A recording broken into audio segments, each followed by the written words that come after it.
यात्रा नानी के घर की। जब हम तुम लोग नानी के घर जाते हो तो काहे से जाते हो? मोटरसाइकिल से, और सभी लोग बताएं, साइकिल से और बस से और ट्रेन से भी। तो सुनिए, जिन साधनों को हम प्रयोग करते हैं वो निजी और सार्वजनिक साधन होते हैं। निजी मतलब जो हमारा साधन है। तो घर में हमारे क्या होता है? साइकिल, मोटरसाइकिल, किसी के घर में कार भी होगी। और अगर नानी का घर नजदीक है तो अगर घर में बैलगाड़ी है तो बैलगाड़ी से भी जा सकते हैं। और कुछ सार्वजनिक साधनों का भी प्रयोग हम कर सकते हैं, जैसे बस, रेलगाड़ी, हवाई जहाज, टेम्पो, ऑटो। और ये नीचे हैं जो पानी में चलते हैं, जहां मान लीजिए नदी पड़ती दूरी तो वहां नाव और स्टीमर का भी प्रयोग कर सकते हैं।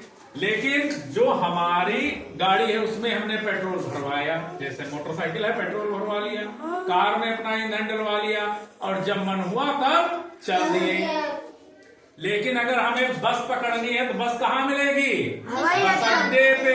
हवाई अड्डे पे नहीं, बस कहाँ मिलेगी? अड्डा पे। हम जाएंगे और बस में बैठेंगे तो बस में कंडक्टर होता है। कंडक्टर क्या काटेगा? हमारा टिकट। और टिकट काटने के पैसे लेगा।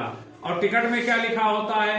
टिकट में तुम यात्रा कहाँ से कहाँ तक की कर रहे हो ये लिखा होता है।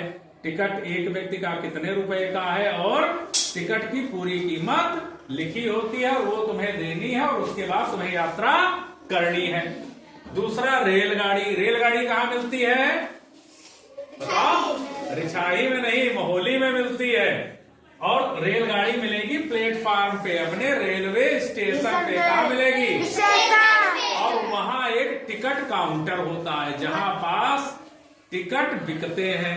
तुम जाओगे, वहां अपने पैसे दोगे, बताओगे हमें कहां से कहां तक की यात्रा करनी है, और अगर वो ट्रेन उस जगह जा रही है टिकट कटाकर उस ट्रेन में बैठोगे और यात्रा करोगे। और मान लो बहुत दूर की यात्रा करनी है तो हम कहाँ से जाएंगे?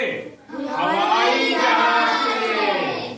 तो हवाई जहाज में हम कहाँ जाएंगे? पहले हवाई अड्डे पे। अच्छा ये बताओ, लखनऊ में जो हवाई अड्डा है उसका नाम क्या है? कोई बताएगा? चौधरी चरण सिंह हवाई अड्डा। वेरी गुड, बहुत बढ़िया बताया।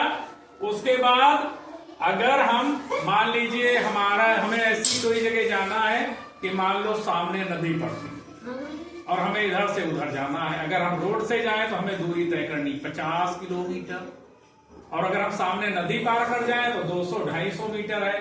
तब हम काहे पे बैठेंगे? नाव पर या स्टीमर पर, और उस पर बैठकर हम अपनी यात्रा कर लेंगे।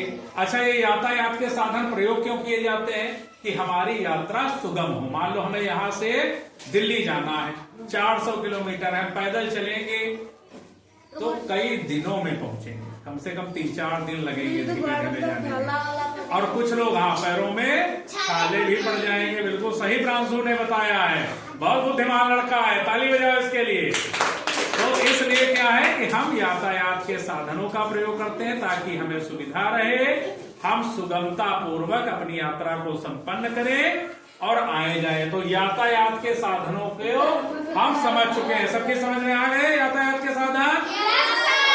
धन्यवाद।